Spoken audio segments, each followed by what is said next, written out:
আসসালামু আলাইকুম বন্ধুরা, তোমরা যে এমসিকিউটি দেখতে পাচ্ছ সেটা পরীক্ষাতে আসলে 2 সেকেন্ডের মধ্যেই তোমরা কিভাবে সমাধান করে দিবে দেখে নাও।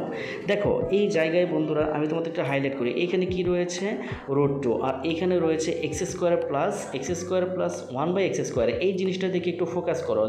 এখানে রয়েছে আমাদের প্লাসের মান, এইখানে একটা যে কোনো মান থাক না কেন বন্ধুরা মনে রাখবা, এখানে একটা প্লাসের মান, এখানে x² প্লাস 1/x² দেওয়া আছে, আর এখানে যেই কোনো মান দেওয়া থাক না কেন কোনো সমস্যা নেই, শুধুমাত্র এই একটা নিয়ম ফলো করবা, যেটা এইখানে যেটাই থাকবে তার উপরে তুমি বর্গ করবা, অর্থাৎ স্কোয়ার করবা। দেখো আমি লিখে দেখাচ্ছি বন্ধুরা তোমাদেরকে। ধরো এই জায়গায় রয়েছে √2, আমরা কি করব, এইখানে দেখো বন্ধুরা এই √2 আমি এই √2কে আমরা কি করব বন্ধুরা স্কোয়ার করব, সেই স্কোয়ার থেকে -2 বাদ দিব।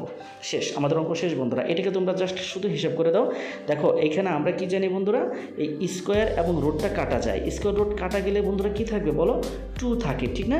অর্থাৎ এখানে থাকতেছে কত বন্ধুরা আমাদের 2, আর এখানে থাকতেছে আবার -2, এখানে থাকতেছে আবার কত বন্ধুরা -2। তাহলে -2 থেকে +2 চলে গেলে কত থাকে 0, তার মানে আমাদের অ্যান্সারটা 0। এটাই হচ্ছে আমাদের কাঙ্ক্ষিত অ্যান্সার। আশা করতেছি তোমরা বুঝতে পারছো বন্ধুরা। ধন্যবাদ।